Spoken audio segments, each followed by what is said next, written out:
तो ऐसे इंसान को आप अपना रहनुमा रोल मॉडल कैसे मान सकते हैं जिन्होंने ऐसी ऐसी चीजें की है, जो चाइल्ड मैरिज को अलाउ ही नहीं करता बल्कि खुद उसमें इन्वॉल्व है। उसको देख उनको देख के जो है वो कई सारी मुल्कों में छोटी छोटी बच्चियों के साथ बाबे लोग शादी करते हैं और वो बच्चियों की डेथ भी हो जाती है। उनको देख के आईएसआईएस वाले जो है वो औरतों को लौंडिया बना रहे हैं। उनको देख के जो कई सारे लोग हैं वो हमारे हिंदुस्तान पे गजवाए हिंद करना चाहते हैं उनकी हदीसों को सुन के। जय हिंद, आदाब, सलाम, प्रणाम, नमस्ते, सत श्री अकाल। आप सभी का स्वागत है मेरे चैनल एक्स मुस्लिम स्टाइल ऑफिशियल पर। उम्मीद है आप लोग अच्छे से होंगे दोस्तों।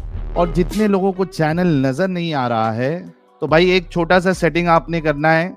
आप अगर मोबाइल पे है तो अपने आइकन पे क्लिक करें, सेटिंग पे क्लिक कर ले, जनरल सेटिंग में जाएं, थोड़ा सा नीचे आए, लोकेशन इंडिया दिखा रहा होगा, उसको चेंज कर कर कोई भी आपका पसंदीदा लोकेशन हो वो आप सिलेक्ट कर ले। एक जादू होगा कि आपको हमारा चैनल नजर आना शुरू हो जाएगा। Amy King. हेलो भाई। यस भाई। मोमिन है? हाँ भाई। नमाजें पढ़ते हैं? हाँ। आयतुल कुर्सी सुना दो। कैसा मतलब? नॉर्मल है? की किरत के साथ मतलब? किरत के साथ सुना दो प्यारे भाई। माशाअल्लाह, अच्छी बात है। ओके भाई। अऊज़ु बिल्लाहि मिनश शैतानिर रजीम, बिस्मिल्लाहिर रहमानिर रहीम। अल्लाहु ला इलाहा इल्ला हुवल हय्युल क़य्यूम, ला तअख़ुज़ुहु सिनतुन वला नौम, लहु मा फ़िस समावाति व मा फ़िल अर्ज़, मन ज़ल्लज़ी यशफ़अु इंदहु इल्ला बिइज़निहि, यअलमु मा बैना अयदीहिम व मा ख़ल्फ़हुम, व ला युहीतूना बिशैइन मिन इल्मिहि इल्ला बिमा शाअ, वसिअ कुर्सियुहु अस्समावाति वल अर्ज़, व ला यऊदुहु हिफ़्ज़ुहुमा व हुवल अलिय्युल अज़ीम। माशाअल्लाह, बड़ा जबरदस्त, बहुत जबरदस्त, एक नंबर। कभी सीखे ये? बहुत टाइम से भाई। अच्छा, अभी है मुसलमान के छोड़ दिया इस्लाम? हूँ अभी मतलब स्ट्रीम देखता हूँ आप लोगों की। कब तक रहने का इरादा है? अभी तो फिलहाल स्ट्रीम देख रहा हूँ मैं। और कब से देख रहे हो? काफी टाइम हो गया, मतलब बहुत ज्यादा टाइम हो गया हालांकि। तो प्यारे भाई एमी किंग साहब, आपने जाहिर सी बात है साजिद साजिद ये आइकन चेंज कर ले यार। तुम्हारी किरत सुन के देखो साजिद भी आ गया। साजिद को भी पसंद आई होगी, बहुत अच्छे से आपने किरत की। तो मैं ये कहना चाह रहा था कि आपने अगर ये सीखा है तो जाहिर सी बात है कि आप बहुत ज्यादा इंटरेस्टेड थे इस्लाम में। और दो वजह हो सकती है, या तो आपने मदरसे में पढ़ाई की है, और अगर मदरसे में आपने पढ़ाई नहीं की है जैसे आमतौर पे जैसा नॉर्मली जाके सीखते हैं, तो आपने फिर जी बहुत मेहनत की और आप बहुत इंटरेस्टेड थे इस्लाम में। दो में से कौन सी बात सही है मेरी? सर, मैं यूट्यूब पे मतलब जो कारी होते हैं मतलब उनको बहुत कॉपी करता था। मैं नात वगैरह बहुत पढ़ता हूँ। मेरे जैसा ही तो मतलब कि बाद में हाँ। इंटरेस्ट जागा और इसको सीखा, तजवीद को सीखा आपने। जी भाई। तो बिल्कुल। एमी साहब, आप इंटरेस्टेड थे और आपने कई सारी कारियों की किरत सुनी। आप नात वीत भी पढ़ते थे, यानी आप बरेलवी फिरके से आपका ताल्लुक है? जी। ओके। कितने महीने से आप देख रहे हैं लगभग चैनल? महीना नहीं, मतलब साल होने को आ गए। साल होने आ गए। तो प्यारे भाई, साल होने आए हैं इसका मतलब आपने कई सारे टॉपिक हमने इस साल में कवर किए लास्ट 1 ईयर में। तो आपने अक्सर टॉपिक तो आपने देखे ही होंगे, फिर क्रॉस चेक भी किया होगा। मैं क्रॉस चेक नहीं किया भाई। मैं सिर्फ स्ट्रीम में मतलब सुनता था, और मतलब अभी भी सुनता ही हूँ। हम्म। लेकिन कंफ्यूजन बहुत रहती है भाई। मतलब जब ओके। स्ट्रीम आप लोगों की देखता हूँ तो पता नहीं अजीब सा मतलब क्या प्रॉब्लम है कि कुछ रियल लाइफ में कुछ बुरा हो जाता है। आई डोंट नो व्हाई भाई सब। अच्छा, आपके साथ बुरा हो जाता है? हाँ भाई, तो डर लगने लगता है मतलब यार। ओके, लेकिन बातों से आपके क्या समझ में आया? बातें मतलब लॉजिकल लगती है, और जो एग्जांपल्स भी देते हैं ना तो वो लॉजिकल लगता है, और हम्म। कन्विंस भी हो जाता हूँ कभी कभी, लेकिन फिर बाद में वही हो जाता है। कि कुछ बुरा हो जाता है और आपके साथ? हाँ, ओके। बुरा हो जाता है और मतलब कुछ अनईजी फील होता है इसके लिए। ओके, मैं आपको ना, आप मुझे एग्जैक्ट आपने अपना डिग्री नहीं बताना है मुझे, तो सिर्फ इतना जी बताना भाई। है के कहाँ तक आपने पढ़ाई की है? मैं अभी चल रही है पढ़ाई मेरी, ओके, मतलब ग्रेजुएशन कर रहे हैं आप या पोस्ट ग्रेजुएशन कर रहे हैं? Second year 14th। Okay, done, कोई प्रॉब्लम। देख, मतलब आप पढ़े लिखे, मैं इस वजह से पूछ रहा था क्योंकि मैं जो चीज समझाने जा रहा हूँ वो अगर पढ़े लिखे होंगे तो शायद इजीली समझ जाएंगे। ठीक है जी भाई। किंग भाई, देखो, अगर अल्लाह के खिलाफ बोलने से या रसूलुल्लाह के खिलाफ बोलने से या इस्लाम के खिलाफ बोलने से इसका रिलेशन होता लोगों की जिंदगियों में असर पड़ना, यानी उसके साथ बुरा होना, ठीक है, जी। तो सबसे ज्यादा बुरा किसका होना चाहिए था?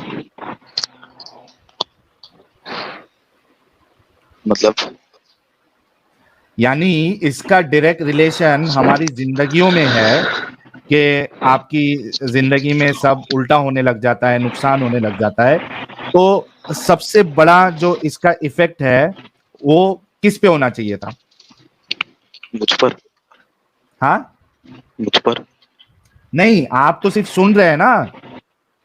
अच्छा, हाँ, आप पर आपसे होना ज्यादा, चाहिए था, आप पर होना चाहिए था। एग्जैक्टली, इसका सबसे ज्यादा इफेक्ट तो मेरे ख्याल से सबसे पहले एडम साहब पे होना चाहिए था, क्योंकि मैं तो बहुत कम बोलता हूँ, एडम साहब तो बहुत ब्रूटली बोलते हैं। जी एडम भाई, साहब सुना पे हूँ होना तो मैं। चाहिए था। उसके बाद फिर मैं ये काम कर रहा हूँ 3 साढ़े 3 साल से, मुझ पे होना चाहिए था। जी। मेरे से पहले से लोग काम कर रहे हैं, उन पे होना चाहिए था, लेकिन सब अच्छे से चल रहा है। एडम साहब अपनी जिंदगी में खुश है, मैं अपनी जिंदगी में बहुत खुश हूं। क्रिश्चियन प्रिंस साहब है, वो अपनी जिंदगी में बहुत खुश है। मेरी लाइफ थोड़ी सी इसी वजह से प्रॉब्लमेटिक है क्योंकि मेरी आइडेंटिटी रिवील हो चुकी है। अगर मेरी आइडेंटिटी जी। रिवील जी। नहीं होती तो जो जो थोड़ी प्रॉब्लमेटिक मेरी लाइफ है वो भी एकदम अच्छे से चल रही होती, है ना? तो आप खुद इस बारे में सोचो कि अगर इसका कोई कनेक्शन होता तो जितने लोग इस चीज में इन्वॉल्व है वो सारे प्रॉब्लम्स में होते, लेकिन ऐसा नहीं है। सब लोग जो है वो अच्छे से जी रहे हैं। और आप फिर इस साइड वाला मामला देखिए, जो इंसान नमाज पढ़ रहा है, अल्लाह की इबादत कर रहा है, दीन की तबलीग कर रहा है, उसको परेशानी में होना ही नहीं चाहिए था। लेकिन हम देखते हैं कि 5 टाइम के नमाजी भी बहुत परेशान है, कई सारे हॉस्पिटल में एडमिट है, घर पे कुछ ना कुछ बुरा हो जा रहा है, किसी का घर पे एक्सीडेंट हो जा रहा है, किसी का कुछ हो जा रहा है। यानी बताने का मकसद ये है कि हमारी लाइफ में जो कुछ हो रहा है उसका कोई रिलेशन नहीं है कि हम अल्लाह और उसके रसूल के बारे में क्या सोचते हैं, नहीं सोचते हैं। ये लाइफ जो है ये बड़ी अनसर्टन है एमी किंग साहब। इसमें एक बुरे इंसान का भी अच्छा हो सकता है और एक बुरे इंसान का बुरा भी हो सकता है। एक अच्छे इंसान का भी बुरा हो सकता है, एक अच्छे इंसान का भी अच्छा हो सकता है। Life is uncertain. बहुत से बार मेहनत करने वाले को उसका फल मिलता है, बहुत से बार जो मेहनत नहीं करता उसको ऑटोमेटिकली आके फल मिल जाता है। आपने देखा होगा कई सारे लोग जो है वो मेहनत नहीं करते लेकिन उनके पास बहुत पैसा है, मजे कर रहे हैं लाइफ में। तो किसी का रिलेशन सर्टेनिटी के साथ किसी चीज पे नहीं है। बहुत से लोग मेहनत करते हैं उसके बाद भी उनके पास कुछ नहीं है, वो बेचारे मेहनत कर करके थक गए लेकिन अपनी लाइफ जो है वो उसमें वो खुश नहीं है। खुश इन द सेंस कि उनको उतना नहीं मिल रहा है कि वो खुशी से अपनी लाइफ गुजार सके। समझ रहे हो एमी किंग साहब मैं क्या बताना चाह रहा हूं? हाँ भाई, समझ रहा हूँ। है ना? तो ये दुनिया की हकीकत है। ये लाइफ इज अनसर्टेन, किसी के साथ कुछ भी हो सकता है। अपना काम है बस काम करना। हो सकता है हमको मिल जाए, हो सकता है नहीं भी मिल जाए। तो आपके इस स्ट्रीम को देखने या नहीं देखने से आपकी लाइफ में जो परेशानी आ रही है इसका कोई लेना देना नहीं है। यहाँ पे हमको रैशनल बन के ये देखना है, अपना दिमाग चला के, कि भाई हम जो कर रहे हैं, जो बता रहे हैं, वो इंसानियत के हिसाब से, क्योंकि मैं तो इंसानियत के उसमें ज्यादा देखता हूं, मैं साइंस को ज्यादा तरजीह नहीं देता हूं। मैं सबसे ज्यादा तरजीह देता हूं कि ये इंसानियत के पैमाने में इस्लाम कितना खरा उतर रहा है। साइंस वाइंस सब बाद में देखेंगे। तो हम देखते हैं कि इसमें तो कोई भी चीज अच्छी नहीं है। समझ रहे हैं एमी किंग साहब? जी भाई, समझ रहा हूँ। है ना? तो आपने जो चीज देखी है, आपको कई सारी चीजें लगी, हमारी बातें लॉजिकल और सही लगी, तो ऐसे इंसान को आप अपना रहनुमा रोल मॉडल कैसे मान सकते हैं जिन्होंने ऐसी ऐसी चीजें की है और ऐसा ऐसा हुक्म दिया है और ऐसी ऐसी चीजें अलाउ की है जिसका मकसद ही है कि दुनिया में जो है वो फितना फसाद फैलाए, जंग के नाम पे, इस्लाम के नाम पे। ऐसे को हम चलिए अपना रोल भाई, मॉडल कैसे मान सकते हैं जो चाइल्ड मैरिज को अलाउ ही नहीं करता बल्कि खुद उसमें इन्वॉल्व है। उसको देख, उनको देख के जो है वो कई सारी मुल्कों में छोटी छोटी बच्चियों के साथ बाबे लोग शादी करते हैं और वो बच्चियों की डेथ भी हो जाती है। उनको देख के आईएसआईएस वाले जो है वो औरतों को लौंडिया बना रहे हैं। उनको देख के जो कई सारे लोग हैं वो हमारे हिंदुस्तान पे गजवाए हिंद करना चाहते हैं उनकी हदीसों को सुन के। हम ऐसे को अपना रोल मॉडल क्यों माने एमी किंग साहब? सर मैं भी स्टार्टिंग में जब आप लोगों का स्ट्रीम देख रहा था ना, मैं बहुत शॉक में चला गया था। मतलब वो बिलीव ही नहीं हो रहा था कि मतलब ऐसा कैसा हो सकता है। और हम्म। स्टार्टिंग से मतलब जिसको मतलब माने हैं और सब कुछ, मतलब जहाँ पर मतलब प्रोग्राम भी होते थे वहां पर दुआ होती तो रो रो कर दुआ करना, और ये सब तो मतलब एक शौक हो गया था कि मतलब ऐसा कैसा हो सकता है। तो उस वजह से भाई आप यकीन नहीं मानेंगे, रमजान के टाइम पे। अच्छा एमी किंग भाई, जरा सा माइक से अपना मुंह ना दूर रख लें, सांस की आवाज बहुत तेज आ रही हाँ, है। थोड़ा डिस्टरबेंस आ रहा है। ओके ओके साहिल भाई, भाई। आपने कहीं गीता वगैरह तो नहीं पढ़ लिया आज? क्यों? ये इतने शुद्ध शुद्ध प्रवचन आपके आ रहे हैं, वाह जी वाह, क्या बात है। देते रहे नहीं, देते रहे। अच्छे भाई है ना, लॉजिकल भाई है, थोड़ा सा इनका दिमाग खुल जाएगा ना तो कैसा है, दुनिया बेहतर बनाने के लिए बूंद बूंद से समंदर भरता है ना भाई। तो बिल्कुल। ये जो एक्स मुस्लिम्स आ रहे हैं अभी बूंद बूंद है, इसमें जितने बूंद ऐड होते जाएंगे समंदर बनता जाएगा, है एग्जैक्टली। ना। तो एमी किंग साहब, ये जो आपकी जो कैफियत थी, वो खौफ से, अल्लाह के खौफ से रोना, ये हमने भी बहुत किया है भाई। अक्सर जो है रमजान में रोया करते थे, गुनाहों से माफी, कब्र के अजाब से बचने के लिए अल्लाह से रोना धोना, ये सब हमने भी किया है प्यारे भाई। लेकिन ये सब चीज इमोशनल होती है और बहुत से बार इमोशन जो है ना, वो इमोशन में आदमी लॉजिकल नहीं रहता है, वो बहक जाता है। तो ये जो फेज है वो हमने भी किया है, लेकिन जब आपको हकीकत पता चली तब आपको पता चला कि यार ये क्या, किस लिए रो रहा था मैं, ये तो कोई सेंस ही नहीं बनाता। मेरे रोने या नहीं रोने से मेरी लाइफ में क्या फर्क पड़ रहा है? कुछ भी नहीं, घंटा नहीं। ये तो मेरी मेहनत करने से फर्क पड़ता है, या बहुत सी बार मेहनत करने के बाद भी फर्क नहीं पड़ता। समझ रहे हैं एमी किंग साहब? जी भाई, समझ रहा हूँ सब। तो क्यों रहना है ऐसे कल्ट में आपको? हालांकि आप सोचो कि हमारी तो आधी जिंदगी गुजर गई, जी 30 के ऊपर हमारी जिंदगी चले गई। आप अभी सेकेंड ईयर में है तो आपके पास तो पूरी जिंदगी है, क्यों इस जिंदगी को वेस्ट करना चाहते हैं? 5 टाइम की नमाज पढ़ के क्या मिल जाएगा? सर, हो सकता है मैं कि वही आगे बहुत जाके, कंफ्यूजन में था अगर, बिल्कुल। हाँ, आगे जाके हो सकता है कि वो तुम्हारी जब शादी विधि हो जाएगी, तुम अगर समझो ऐसी है, शादी विधि कर लोगे, हो सकता है तुम्हारे बच्चे को कोई जिहादी बना देगा, एक्सट्रीमिस्ट बना देगा। तो क्यों रहना चाहते हो? कोई एक सॉलिड वजह बताओ जिसकी वजह से आप इस्लाम में रहना चाहते हैं, उसी पे बात कर लो। सर वही जैसा आपको बताया ना मैंने जहन्नम का खौफ ना। कि हाँ, खौफ खौफ बहुत ज्यादा हो, कुछ बुरा हो जाए तो फौरन दिमाग उस तरफ चले जाता है कि नहीं, मतलब उसका ये तो मैंने अजाब आ जवाब गया दे कुछ दिया ना, ऐसा। ये जो बुरा हो जाता है उसका तो मैंने जवाब दे दिया। ये तो सबके साथ होता है, किसी के साथ भी हो सकता है, अच्छे लोगों के साथ भी, बुरे लोगों के साथ तो भी। मुसलमानों में साहिल साहब अक्सर होता है ना, जहन्नम का खौफ बहुत ज्यादा होता है हाँ, वो मैं कि उसका भी मरने के जवाब दे बाद देता क्या हूँ, होगा, फिर हम मरम। अच्छा, उसका भी हुक्म। जवाब दे देता हूँ। देखो एमी साहब, जी भाई। क्या आज तक आपको जहन्नम के बारे में, या मरने के बाद वाली जिंदगी कहते हैं ना, आखिरत की जिंदगी, इसमें जन्नत जहन्नम कब्र के अजाब ये सारी चीजें आ जाती है, राइट? जी जी। क्या आपको आज तक ऐसे शख्स ने मरने के बाद वाली जिंदगी बताई हो जो ऑलरेडी मर चुका हो? नहीं, किसने बताई? किसी ने नहीं, जिंदा मतलब लोग, हाँ, मतलब मस्जिदों में ही बताया, मतलब ऐसा होता है वैसा होता जिंदा है। लोगों ने बताई ना। मरने वाला तो आके कभी किसी को नहीं बताया, मेरे मरने के बाद मुझे ये 3 सवाल हुए थे, मेरे को जो है चाबुक और हंटर से लेके मारा जा रहा है, सांप बिच्छू ढस रहे हैं। आपने कभी मरने वाले से देखा है, सुना है कभी ये? नहीं। नहीं। तो ये सारी चीजें आपको वो लोग बताते हैं जो मरे नहीं। हाँ, अगर मरने के बाद वाला कोई आके कब्र में से बोल दे उठ के, तो अपन मान लेंगे। मसला ये है कि कभी भी एमी साहब जी। लोगों को बांध लोगों को कंट्रोल में रखने के लिए 2 चीजों की जरूरत पड़ती है।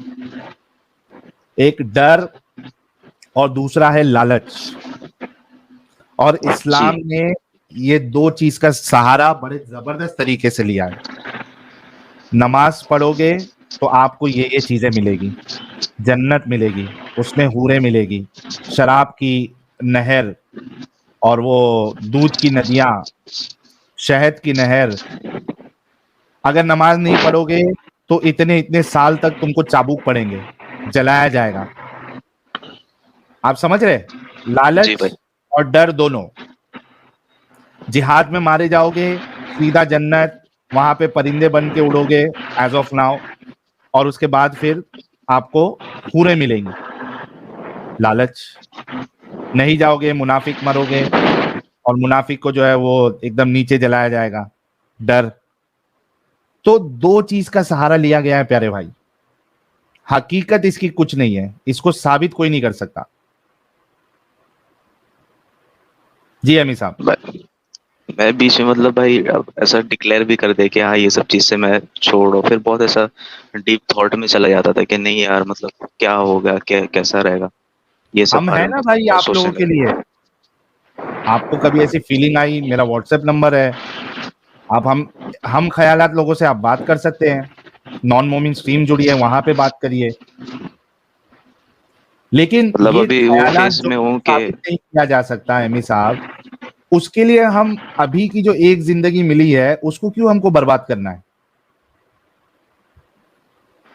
भाई अगर मतलब ये सब जो थॉट्स है, तो उसके लिए कोई मुझे स्ट्रीम रिकमेंड कर दे, या तो कोई ऐसी बुक है जिससे मतलब ये थॉट पूरे क्लियर हो जाए, मतलब देखो, अगर कुछ है। मैं आपको ये बोल सकता हूँ, मतलब मैं तो यही कहूंगा कि आप अपना दिमाग चलाओ, साइंटिफिक वीडियोस देखो। लेकिन मैंने जो कुछ वीडियोस रील्स में सुनी है और मेरे को बड़ी जबरदस्त लगी, वो है ओशो की बातें। ठीक है? तो थोड़ा सा ओशो को सुनो आप। आ, और बाकी तो अपना दिमाग लगाना ये जरूरी है। ओशो की भी कोई बात अगर लॉजिक से टकराए तो उसको नहीं मानना चाहिए। बाकी उसकी कुछ कुछ बातें मैंने सुनी है, मेरे को बहुत जबरदस्त लगी वो पर्सनालिटी, और बहुत भारी बोलता है। तो ओशो वो के मैं आपको भाई बोल यार, सकता हूँ, लेकिन मेन चीज जो है वो अपना दिमाग लगाना है भाई। लेकिन ओशो की हर बात पे एतबार नहीं करना। हाँ, कुछ बातें उसकी छोड़ने वाली भी रहती हैं। बहरकैफ पर्सनालिटी। अच्छा, ये जैसे कि इन्होंने बताया कि ये बरेलवी भाई थे, तो ये ऐसे बेवकूफ़ लोग होते हैं मुसलमानों में, सबसे बेवकूफ़ कैटेगरी में ये होते हैं बरेलवी। सबको नहीं कहता, कुछ पढ़े लिखे भी होते हैं लेकिन उनका दिमाग चलता नहीं है। भाई इसको ज़रूर फ़ॉलो करते होंगे जो ये मैं दिखला रहा हूँ। अच्छा ज़रा इसको। अरे ये तो चीक मारू पाशाही है। हाँ, हाँ। अहमद नक्शबंदी है ये। हाँ, चीक मारू पाशाही है। हाँ, इसको कैसे, अरे यार कहाँ भाग जाता है ये? अरे ये किधर है? लगता है साहिल कोरेगांव पार्क जाके आया। ये किधर है भाई? नहीं मालूम। मेरे को बस 6-7 रील्स आई थी, मेरे को उतने में वो भारी लगा, बाकी मैंने ज्यादा जो है ना वो सुना नहीं है उसको। इसी वजह से मैंने पहले ही बोल दिया था कि मैं सिर्फ वो थोड़ी बहुत रील्स देखा हूँ, और ज्यादा मुझे नहीं मालूम है। अपना दिमाग अपने को चलाना है, वो ज्यादा जरूरी। हाँ, हाँ, लगाओ। तो अब इख्तिबासुल किताब, इख्तिबासुल अनवार किताब में ये वाकया लिखा हुआ है, मगर अब ये वाकया बाजू वालों के वास्ते नहीं है, ये गौसे पाक के गुलामों के वास्ते है। हाँ हाँ हाँ। बाजू वाला इसके गौसे हाथ पाक का वो भी जमीन देखते के रहना ऊपर रह तक नहीं साजिद। समझा तो जमीन के अंदर। हाँ, हाँ, हाँ, इसके हाथ का स्टाइल स्टाइल भी देखते रहना। हाँ, हाँ। जाने के बाद क्या समझेगा। क्योंकि ये बात खबर की है। तो गौसे पाक सरकार के ताल्लुक से आता है, सरकार गौसे पाक रजी अल्लाह ताला अन्हु पर्दा फरमाए, इंतकाल हुआ गौसे पाक सरकार का। हाँ, आपको कब्र शरीफ में मज़ार अक़दस में लिटा दिया गया, कब्र शरीफ बंद हो गई। फरिश्ते आए, आकर कहने लगे मन रब्बू का। गौसे पाक से सवाल कर रहे मन रब्बू का। गौसे पाक सरकार ने कहा क्या तुमको आदाब नहीं मालूम?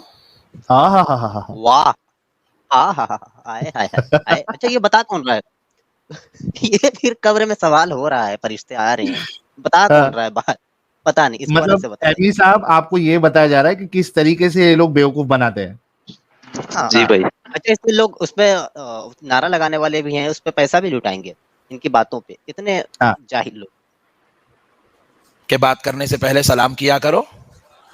हाय हाय हाय हाय, मेरे गौस की हुकूमत तो देखो। हाँ, हाँ, हाँ, हाँ। मेरा गौस सिर्फ इंसानों पे राज नहीं, खबर के अंदर फरिश्तों पे भी राज खबर करता के अंदर। है। मेरे प्यारे बुजुर्ग और दोस्तों, ये महबूब सुबहानी है, ये कुतुब रब्बानी है, ये पीरे लासानी है, हाय हाय हाय। ये पीराने पीर रोशन जमीर दस्तगीर है। वाह जी वाह। नहीं ये बाजू वाला इनको इन्हें बाप कुछ नहीं माना, गौस को क्या मानता है इन्हें? इसकी लाइट लो, छोड़ो इसको।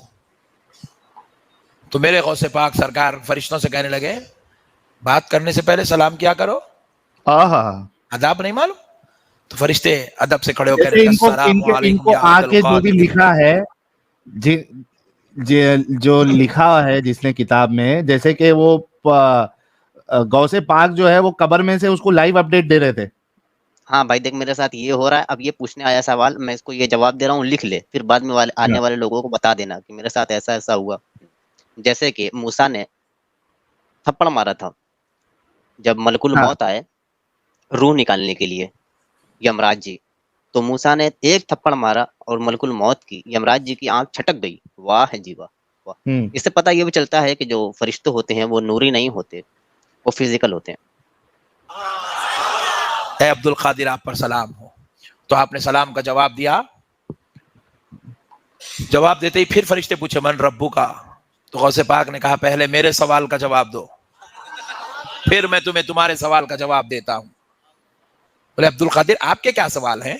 कि जब अल्लाह रब्बुल इज्जत ने इंसान की तख्लीक की, हाँ। आदम की, उस वक्त तुमसे कहा था कि मैं अपना खलीफा तैयार कर रहा हूं, खलीफा बना रहा हूं, तो तुमने जवाब में कहा नहनु नुसब्बिहु बिहम्दिका व नुक़द्दिसु लक। ए अल्लाह हम तेरी इबादत के लिए हैं, तेरी तस्बीह करेंगे, तेरा जिक्र करेंगे। मौला तू इंसान को क्यों पैदा कर रहा है? ये दुनिया में जाके कत्ल करेंगे। जब रब ने तुमसे मशवरा दिया तो तुमने हाथ जोड़कर मेरे मौला तू जो करता है वो अच्छा करता, तुमने ऐसी बात क्यों नहीं कही? रब को मशवरा कैसा दिया? उल्टा सवाल है सीधा, फरिश्तों को ही पेल दिया कुरान में भाई, पेल दिया फरिश्तों को उल्टा। ये कुरान में लिखा कहाँ है? कुरान में ये तो है नहनु नुसब्बिहु बिहम्दिका व नुक़द्दिसु लक क़ाल इन्नी अअलमु मा ला तअलमून, ये सूरह बकरा है। इसके आगे का वाकया जो तूने खुद से मिलाया है, ये कहाँ लिखा है कि गौसे पाक ने उससे कहा, फरिश्तों से कहा, फरिश्ते लाजवाब हो गए? बेवकूफी।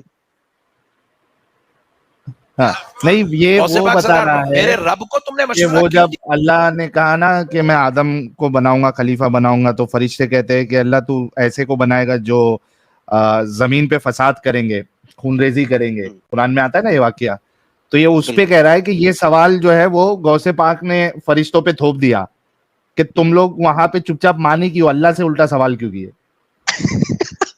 ये बता रहा है वो जो मौत के फरिश्ते आए थे उनको ये बोल रहा है। सूरह बकरा में लिखा है ना वइज़ क़ाल रब्बुका लिल मलाइकति इन्नी वइज़ क़ाल रब्बुका लिल मलाइकति इसजुदू लि आदम फसजदू इल्ला इब्लीस अबा वस्तकबरा व काना मिनल काफिरीन। ये पूरी आयत का निचोड़ है। हाँ दिया कि तू इनको कहीं को पैदा कर रहा, हम लोग है ना, तुम इतनी बड़ी बात कैसा बोले? फिर दूसरी बात पूछे, दूसरा सवाल यह है कि जब मेरे दादा आदम अलैहिस्सलाम की तख्लीक हो रही थी तो तुमने इल्जाम लगाया ये दुनिया में जाके कत्ल करेंगे। तुमने इतनी बड़ी हिम्मत का काम कैसे किया कि मेरे दादा पे इल्जाम लगाया? फरिश्ते परेशान हो गए। अरे बोले ये बाप रे बाप, ये तो अब्दुल कादिर ने तो पकड़ लिया है। बोले वो जानते हैं ये कोई मामूली इंसान नहीं है, ये तो महबूब खुदा है। वो जानते हैं ये महबूब सुबहानी है, वो जानते हैं ये वो जात है जिस पर रब बड़ा मेहरबान है।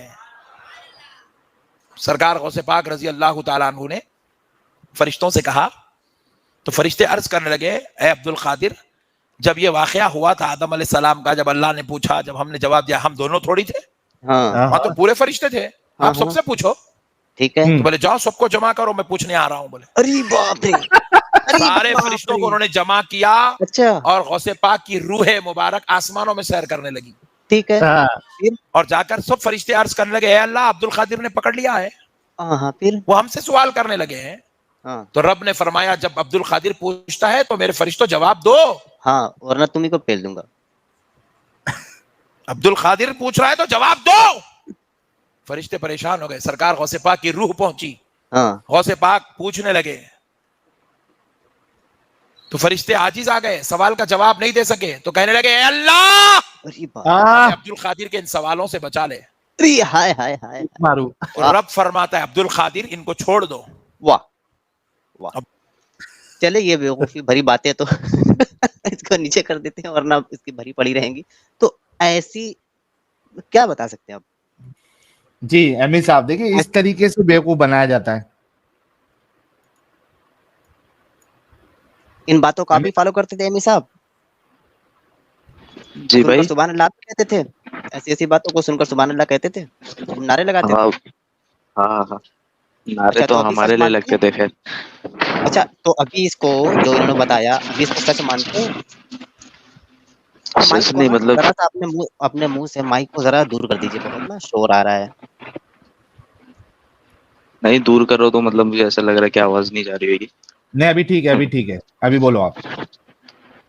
मतलब अभी मतलब गलत लगता है, मतलब ऐसा इलॉजिकल जो कहते हैं ना, वैसा लगता है। इन पहले तो मतलब सारी चीज इलॉजिकल है प्यारे भाई, अम्मी भाई। जोश आ जाता था। इस्लाम के सारे कॉन्सेप्ट इलॉजिकल है। हर एक कॉन्सेप्ट आप देख लो, शुरू से लेके देख लो आप, हर एक कॉन्सेप्ट में आपको लॉजिक नजर नहीं आएगा।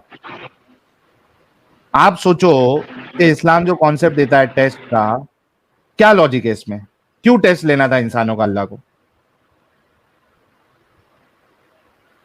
जी भाई बराबर। क्या लॉजिक बनता है टेस्ट लेने का? अल्लाह का इसमें क्या फायदा, क्या नुकसान? बेमतलब चीज, क्या करना है टेस्ट लेके? अच्छा, वो टेस्ट लेने के लिए जो है, आप खुद सोचो, टेस्ट लेने के लिए वो उसके क्वेश्चन भी दे दिए गए पहले से। हाँ उसके क्वेश्चंस भी दे दिए गए पहले से, मतलब क्या क्या आएगा। हाँ, और टेस्ट लेने के चक्कर में वो क्या कर रहा है, किसी से किसी को मरवा रहा है, किसी से किसी को धोखा करवा रहा है। अब जो अभी जैसे मिसाल के तौर पे आप रेप का ले लो, जो रेप कर रहा है वो तो उसका टेस्ट है कि उसको रेप नहीं करना चाहिए, लेकिन जिसका रेप हो रहा है उसका क्या टेस्ट है उसमें रेप होने में? उसके साथ तो इनजस्टिस हो रहा है मतलब। एग्जैक्टली चलो, जो रेप कर रहा है उसका टेस्ट ले रहा है अल्लाह कि ये रेप करता है या नहीं करता, रेप नहीं करना चाहिए, लेकिन जिसका रेप किया उसका क्या टेस्ट था उसमें? It doesn't make any sense. एक के टेस्ट लेने के लिए आपने दूसरे को जो है ना वो बकरा बना दिया। समझ रहे प्यारे भाई? जी भाई। तो ये सारी चीजें शुरू से लेके जितनी भी चीजें आप बोलोगे इस्लाम की सारी इलॉजिकल है, नॉनसेंसिकल है। तो आपको क्यों रहना है इसमें? मैं हालांकि कंफ्यूज ज्यादा तब होता था भाई, क्योंकि कोई ऐसे प्रोग्राम में भी जाता था मैं, तो वहाँ पर साइंटिफिक चीजें बहुत सारी बताई जाती थी। एक साइंटिस्ट ने मतलब रिसर्च किया था, तो जो जो पढ़ के दम करते, जैसा आपको पता होगा ना, जो पानी में फूकते हैं, हाँ तो बोले उसमें एक ऐसी वेव क्रिएट होती है जो कि वो हाँ। पानी में असर करती है और बंदा शिफा पा जाता है।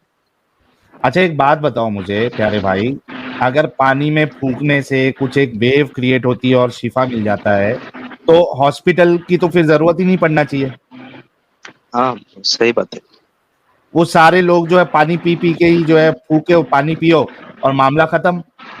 होता है ऐसा? ये जो फूक मारता है वो हराम का पिल्ला भी जब बीमार पड़ता है तो डॉक्टर के पास ही जाता है। वो जी भाई।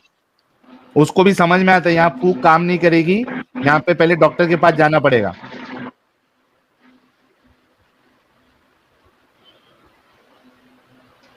जी एमी साहब, फिर क्या बचा है अभी? जल्दी से फिर हम नेक्स्ट कॉलर की तरफ बढ़ेंगे। जी भाई, आप नेक्स्ट कॉलर ले लीजिए। मतलब मैं वैसे भी थोड़े दिन का ही मेहमान हूँ। उसके बाद क्यों? मतलब कहाँ? अच्छा, मतलब जिंदा रहोगे ना, ऐसा डरा दिए नहीं थोड़े नहीं दिन का ही यार, मेहमान हूँ बोले तो। अरे डरा मतलब दिए भाई, इसमें थोड़े ऐसे दिन का कहो। मेहमान हूँ यार। हाँ बोलो, ऐसे इस्लाम बिल्कुल में रहने हम का थोड़ी देर का मेहमान हूँ मैं। मतलब तो वो वैसे आप जो कहते हैं देखिएगा। ना, सीमा रेखा जिसे कहते हैं, बस उसके क्रॉस कर दूंगा, बस हो जाएगा थोड़ी दिन में। एक बिल्कुल। दूसरी और मैडम भाई की देखिएगा। देख लूंगा, बात कर। एमी साहब, और हम इंतजार करेंगे कि आप जो है, जो मैंने जितनी चीजें बताई है, आप उस पर गौर व फिक्र करेंगे और एक दिन आके जो है जल्द से जल्द हमको बताएंगे कि हाँ भाई, अब मैं पूरी तरीके से मुतमईन हूँ और मैं इस चीज से निकल रहा हूँ। जी भाई, मैं समझ गया इसको। ओके। ठीक है। साजिद कुछ कह रहा था। नहीं नहीं, वो जब मैंने कही थी तो बात ही खत्म हो गई। मैं कह रहा था कि भाई की तरफ से इतना शोर आ रहा है ना कि अच्छा मैं म्यूट कर देता हूँ भाई को। ठीक है, भाई चलिए, देखो थैंक यू मैं सो कह मच। अच्छे भाई है एमी साहब, और हाँ बहुत अच्छे से इन्होंने किरत की। और ये तो मतलब समझिए कि एक्स मुस्लिम हो ही चुके हैं, लेकिन इनको फिर भी थोड़ा वक्त चाहिए, तो हम इनको वक्त देते हैं और पूरी उम्मीद है कि ये जल्द से जल्द हमारे पास जरूर आएंगे। Thank you so much Amy King साहब। थैंक यू भाई, बिल्कुल। Thank you. Bye bye. Take care.